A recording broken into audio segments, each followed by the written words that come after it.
which is taking things personal. Taking things personally. And being hurt and brooding with it. I want to just... About time for everybody right now. Don't need it. About time for everybody. Because them things that you just cause suffering to yourself for no reason at all. We have to come out of that. It's not an easy one for the world to come out of, because while we are still attached to our sense of personal conditioning and so on, it's almost like all-pervading. It seems like it's all-pervading. Like every corner is touched by some person or something. Yes. But you come out of it. You can come out of it, you know. I can feel that. Yeah. I can feel it. And it's such a old habit. So, like the argument wants to go back, and I just feel like, no more.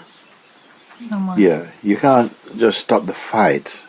You have to stop the fighter. Yeah. You have to look at, what is, to really zoom in on him, tighten the aperture and go down on him. And look and say, who is it that is feeling so defensive, Yeah. And the fact is that this question, you allow the question some space rather than let the mind himself answer it. Let the question stay in silence, but alive in silence. And look, like, what is it that, and you start to get some little movements inside, like, something feels very vulnerable. I feel like, it's being attacked, You can search for it. What particularly is it? To really, don't let it off and don't change your questions. Stay with him. So, what is it, you're trying to see. Because actually, there's nothing there. Yes. What actually comes is like, it's like a habit. Yes. Something slips in this little thing through the letterbox. And you see that it is a thought that has been believed in for some time. Then you can find out, but okay, because you heard me say that a thought without belief has no power at all, but a thought with belief can start a war and thing. So who is the believer in it? And the believer is the believer. And you even come to see that the believer is a thought, but it's a thought with identity in it, like there's an I behind this I believe. This I believe is also observable. Yes. You follow? You have to, I'm going to record it so you're going to listen to it. The I believe is taken to be an entity. Yes, because it has also connection to emotion. Yeah, the I and past and memory and all this, yes. It builds up, Yes. So this, but, from my experience and what because that's where he is. He is very subtle. Yeah. From the past, and this happened to me when I was a child, and I just decided there and then I'm never going to have this again and stuff. And this I, this is where he's living, in the memory, this I. And so you have to stay with it. And you'll find that sometimes it may even come that there's some resistance coming up, like some irritation, like you really just want to log into it and, take sides with it.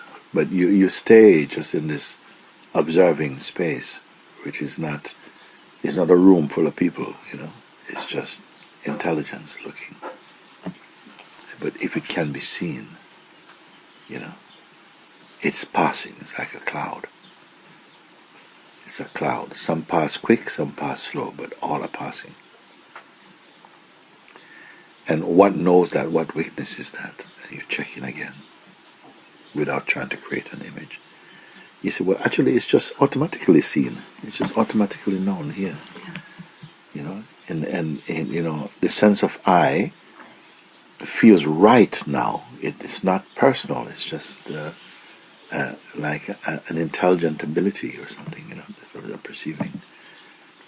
You see, and the mind might come up with some other kind of ghost and stuff, and because of habit, something really wants to go back to that, and you see, okay, even that reflex to go there is also happening in something that didn't move at all. You just stay with it, and just and actually, at a certain point, you may find that you're not able to focus on anything, and there's a tendency to kind of feel like this is too hard. But that is also seen. You stay with it, And what happens is that this kind of introspection is self-developing, meaning that it gets good by itself. There's not a you making it good. Just by your attempt to keep looking, as you keep looking and you stay with it, it's just like it starts to develop into itself. You start to find, wow, even you feel some space comes and there's a natural sort of joy. But don't go personal with that even. Just use it as an encouragement even. Just keep looking, Don't grab the joy. The joy is there by himself. Just keep looking, but again, something wants to feel like the joy is my reward, or the joy is the sign of that, I've done it. And you have to watch those things. It's bypass them, because you just get caught up in the traffic with them. Just stay empty. You feel that you're looking from an emptiness more and more, and it's so encouraging, so naturally self-attracting. And so you almost sometimes can't wait for the next trouble to come, so you can just check him out and just see that, wait a second, if my viewing place is the same, the troubles all have the same destiny. They're nothing. They were just not looked into before, and so they developed a sort of like a false reputation about how great they are. And you just stay with it, little by little bit. You stay with it. Sometimes some people may say, well, it's so tiring to do that. I say, in the beginning, the tiring is also part of mind's resistance.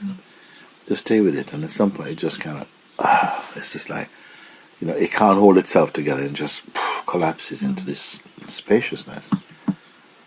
And it's so my worth it. thing is not that it's so tiring. The habit is to blame, so that the energy's out there. I spoke with Lakshmi about that yesterday. I have a really good courtroom case, like the problem's over there, and there's such a resistance. Move. It's a typical move of the ego. To just cut that and to look. It will always find something, some target, which is the reason why. Yes. You understand? And it loves evidence. And like a whole heap of evidence, the ego collect a whole heap of evidence, have it right down to minutes and seconds. Yeah. So you just watch that and say, whoa, that's coming so tight. Yeah.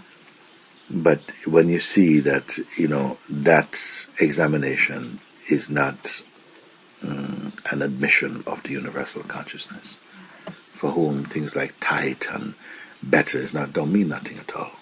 You're going to make the whole vocabulary, of your mind, just see that it's just something perceivable. And usually when things are felt deeply emotionally, we give them a greater value because they feel more, they're energetic, they feel like they are evidence of truth. And that's what I was saying in satsang yesterday, that even sometimes we give these things, the credential and credibility of truth because they feel so strong, but they're strong because they have not been questioned. Yes. We accept them, and that's the reflex is where you place your identity is always in this place. And it's not stable, but the mind and memory gives it a sense of continuity and depth, but it's not. It's very strobic, the way the mind is. It keeps flashing up like this. It can't be continuous. The only thing that's continuous, even the word is not right to say that itself is continuous. Because when something is infinite, it can't be continuous. It's just everywhere present.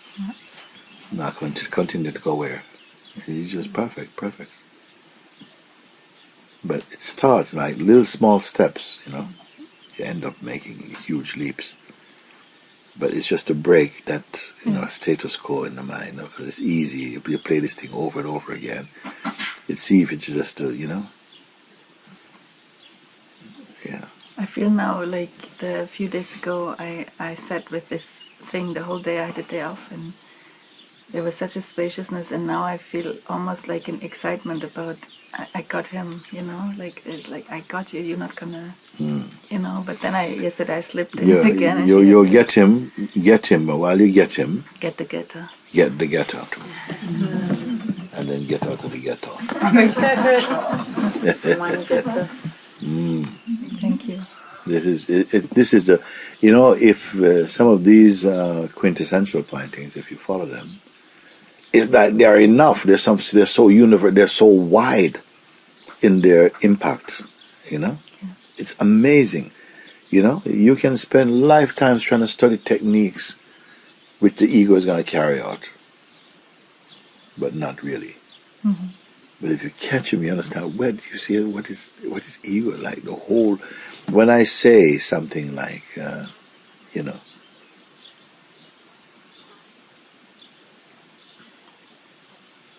the cause of suffering is ego. The cause of suffering is 6 words.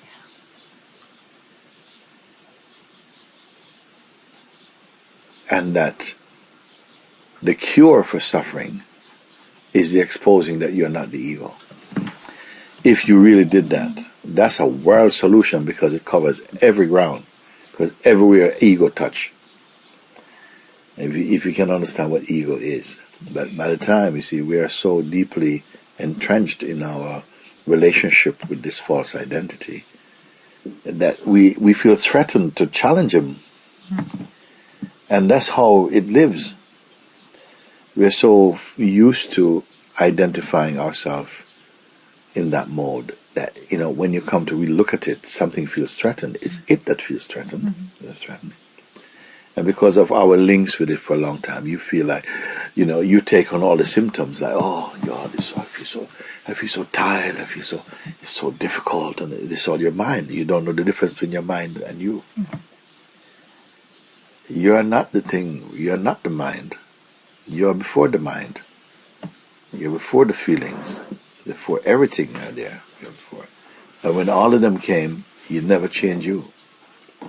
It's just when we manifest as selves, and then, you know, quickly that gets confiscated and become ego, then trouble start.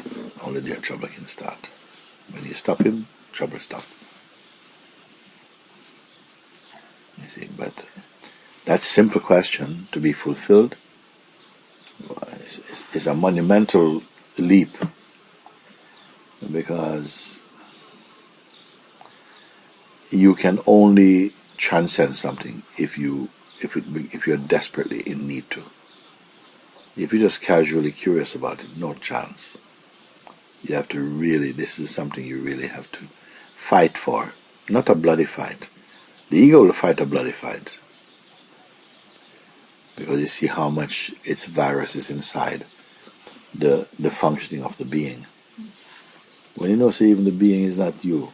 It can't exist without you, but it cannot be quintessentially what you are, because it can be viewed, it can be perceived. We grow to appreciate the profundity of that recognition, that something can be perceived.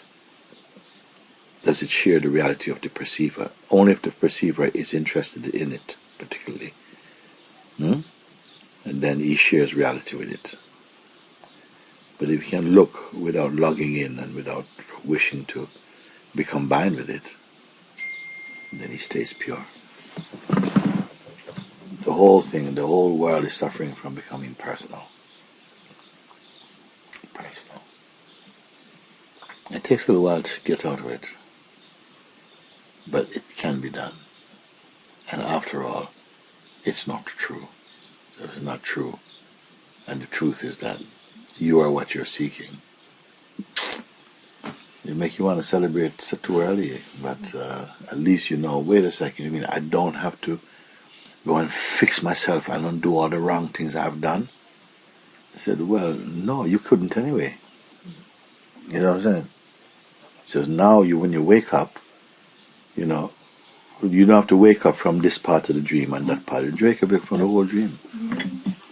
You see, I woke up from this bad part of the dream, but I like this good part of it. You wake up from all of the dream. But it starts with you, by you coming here yourself of your own volition. You come and present this is already a step into your freedom. You know? It didn't have to be pulled out of you like removing some, you know,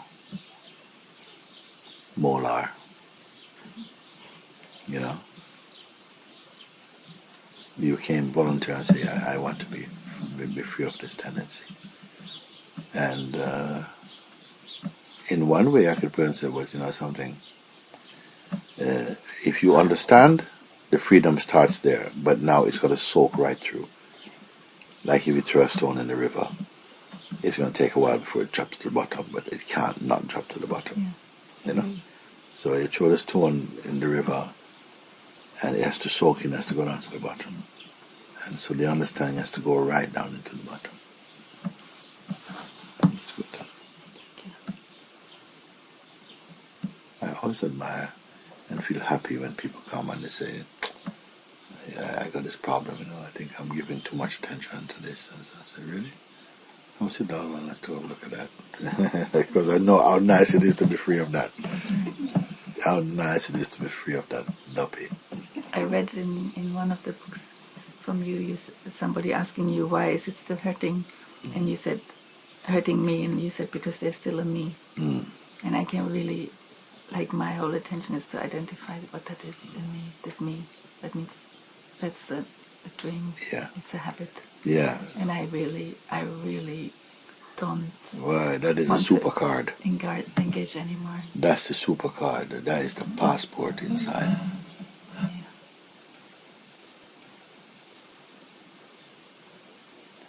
This me factor is it's twinned with I, you know. Yeah. It's to because we feel that, I mean, to be not me means I cannot perceive as I do, and taking that all our way of perceiving appears to be personal. And how can I change that? Again, you're putting it on the I again to do that. But if you can see that the I itself is observable, you must go to that place where I is observable. That's not observing the one who observes the I. I can feel this sense, you know. And if I pay attention not to the object of perception, but to what causes even perceiving to happen, you know. So, yeah, but that's what's taking place now. I didn't create that. It's just happening like this. But it's acknowledged already. You're out of it, anything. You're out. Thank you. And you realize that which you say you're out, that has never been in, really. It's just some dream thing happening inside our mind. But to be free of the I, that is the greatest attainment, I think, in the human kingdom. To be free of the belief, I am this body, I am this person. That's a biggie. That's a big one.